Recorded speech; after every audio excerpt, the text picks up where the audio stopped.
Something a bit different this time. My top 5 UFO stories. The Battle of Los Angeles, Trinity, Roswell, Tehran, and Rendlesham. So let's have a look at them. The Battle of Los Angeles, February 1942, just 2 months after the Japanese attack on Pearl Harbor. US radar stations picked up an unidentified aerial object in the early morning while the sky was still dark.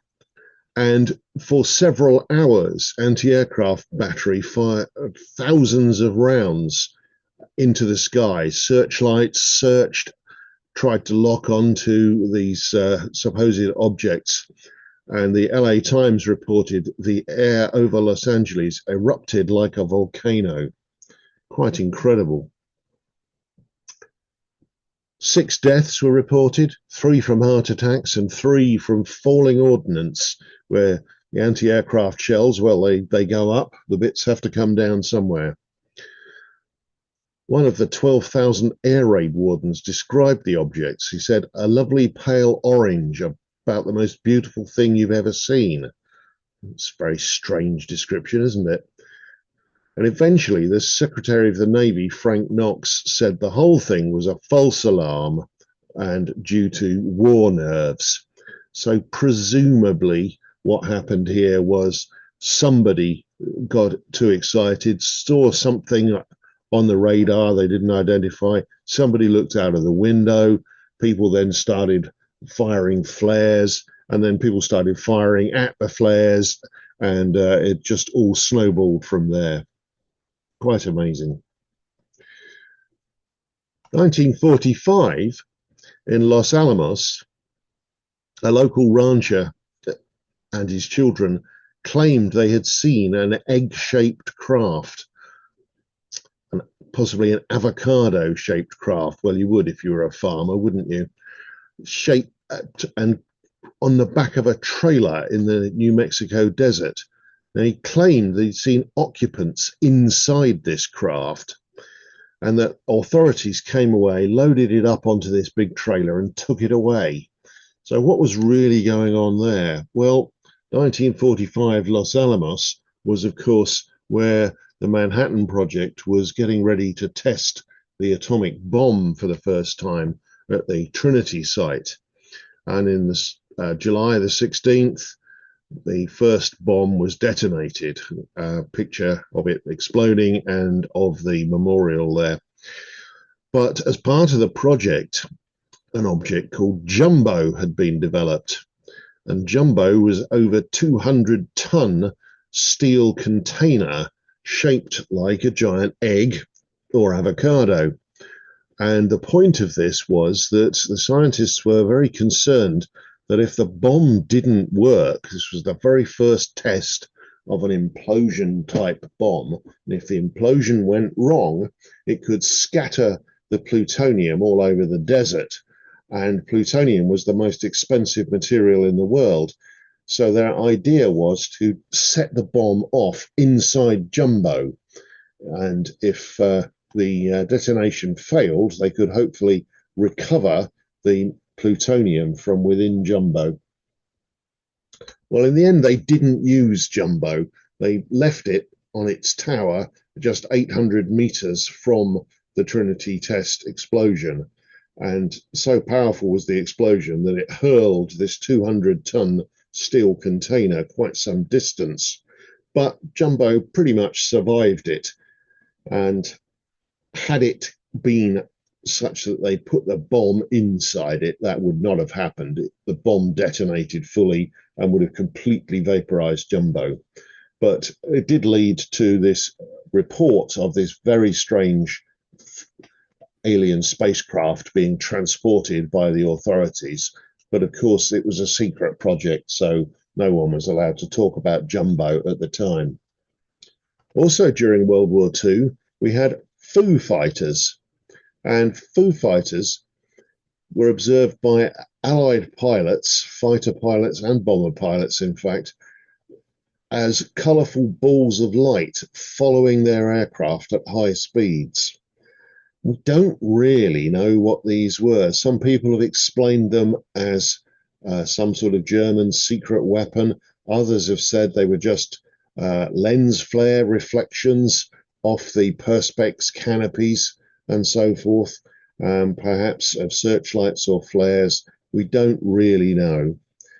And in 1946, there were reports of ghost rockets, these thousands of UFO reports all over Europe, probably again due to governments testing in secret recovered German Wunderwaffe, secret weapons.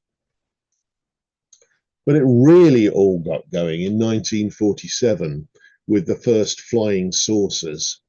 And there's a couple of inserts here of a diagram of what the flying saucer might have looked like, and some news reports there. Supersonic flying saucers sighted by Idaho pilot.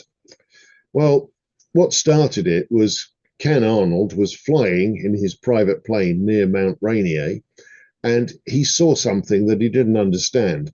He saw what he described as a group of objects moving at high speed and skipping like saucers on a pond. So this was not describing the objects themselves, but describing their motions as the effect of skipping a saucer on a pond, or perhaps a stone on a pond, that sort of skipping motion, bouncing along. Well, the press got hold of the term flying saucer from this, and very rapidly over 800 more flying saucer reports came out with other people claiming to see the same thing.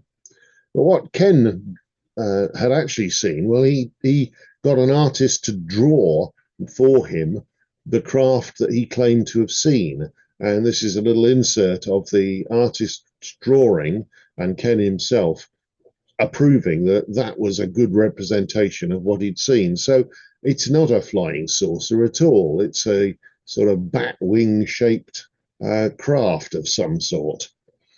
And of course, at the same time, the Air Force was testing the Northrop YB-35, which is a flying wing. So very similar in shape in many ways. This was, again, a top secret aircraft. Nobody knew about it. And perhaps copies of the German plans for some of the Horten flying wing concepts had led to this. We don't know. The information's lost in the mist of time. But maybe this was what he actually saw, although it doesn't quite account for that skipping motion. Then we had the Roswell incident, perhaps the most famous of the whole lot. And in this one, Walter Hope, a United States Army Air Force spokesperson, issued a statement that they had captured a flying saucer. Well, this really set things going, but soon afterwards, the Army backtracked and claimed that what had been found was a crashed weather balloon. Was it really a crashed weather balloon? Well, certainly that strange thin material there looks like something that might be covering a mylar aluminiumized balloon. But was that really what had crashed? We don't know. The case subsequently got more attention, and it's still talked about today because the recovery of the material just did not seem to be handled properly. The movie Hangar 18 is all based on this idea that the American government were hiding an alien spacecraft away in a hangar, probably at Area 51. And there are even talks of people recovering alien bodies from inside this craft or not. We just don't know what to believe. One of the explanations given is, though, a secret project, not a weather balloon, but Project Mogul. In 1994, the Air Force released previously classified reports about this. This was actually very high altitude balloons with strings of microphones dangling beneath them, listening for the blast waves of Soviet nuclear bomb tests. So perhaps this really was a balloon, but it wasn't a weather balloon at all. Hence the very shifty behavior that was associated with the whole thing. And then there was 1976 and the Tehran incident. I love this one. There was a radar detection. Radar operator reported an object. So they then looked outside in the direction of where the radar indicated and saw a bright shining object in the sky. And two Iranian Air Force F-4 Phantoms were scrambled to go and investigate. The first reported the loss of all of its instrumentation fairly quickly, and then lost communication, and then returned back to base, leaving its friend to continue. Now, the second claimed to have achieved a radar lock at a distance of 27 miles, but then its comms and weapons failed as well. So it also returned to base, and as it did so, the comms came back again. He claimed a bright object came out of the target at him, as if it had fired at him. Don't know what to make of that. But there was a US C-141 cargo plane on a secret overflight of Iran at the time, and this was probably what caused the radar detection and the radar lock at 27-mile range.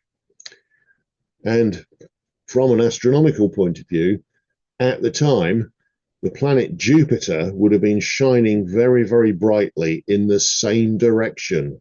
And so it's entirely possible that the visual observation was Jupiter. And in fact, the F-4 Phantoms went off and were chasing after a radar image of this plane and the visual sighting of Jupiter.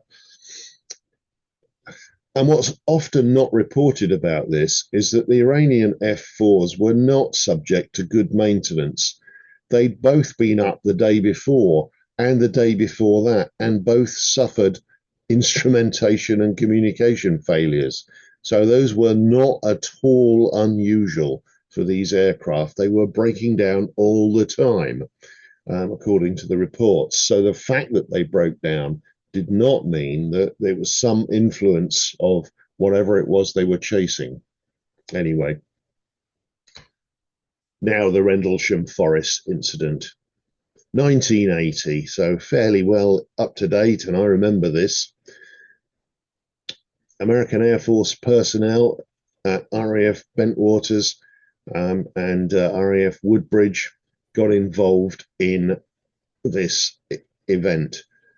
Someone first spotted lights in the sky above Rendlesham Forest. An object was reported to have fallen into the trees. And based on that, jeeps were sent out with search teams to go and try and locate whatever it was that had come down. There were reports of a triangular metal object being found in the forest. There were reports of multicolored lights moving through the forest, and even of higher levels of radiation on the Geiger counters that they took with them. In the morning, there were reports of a triangular imprint in the ground, and the press got hold of the whole story. Colonel's top secret report tells the facts. Mystery craft exploding in a wall of color. Animals flee from strange glowing object. And of course, the headline, UFO lands in Suffolk. Well, what was really going on with this one? Well, it was, in fact, I think it was Christmas Eve, and a lot of people were not on duty, probably having a good time in the mess, maybe taking a few beverages, when the first report came. And that was probably a meteorite or a fireball coming down and disappearing behind the trees. Probably landed in the water way out in the North Sea somewhere. But these things can be very deceptive. And then, it being winter, the forest was a bit thin. some of the leaves off some of the trees. And behind, in a direct line of sight from the control tower through the forest, is the Orford Less lighthouse, which rotates and sends a flashing beam. And so, searching in that direction, you would see the flashing light through the trees of the lighthouse rotating, and of course, the trees moving in the wind. So, you'd see this flickering light.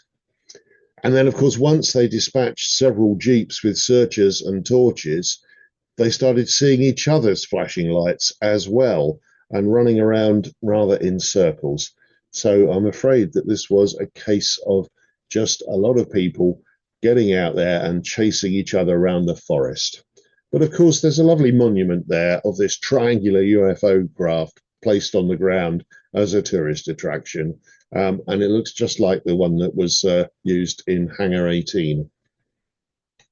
So I think we can put these all down to misidentification, confusion, possibly fantasies, and maybe a few hoaxes. They're usually down to balloons, flares, parachute flares that fall behind things and disappear suddenly, or meteors or shooting stars, bright planets that people can go off chasing. Sometimes atmospheric phenomena called sprites and elves that are associated with thunderstorms that are over the horizon. Glowing spheres of light called earth lights can occur if there have been earthquakes recently. These seem to be associated with ball lightning, and they can be electrically charged and repel each other's. But, well, it's very, very hard to eliminate all of them, but that doesn't make them true as unidentified flying objects in the sense of aliens coming to visit us. I think that is probably fantasy. So thanks very much for listening. And I think the best way to detect aliens is, as in the backdrop here, of listening out for their radio signals, which we've been doing for a very long time now. And the puzzle is, where is everybody? Thanks for listening.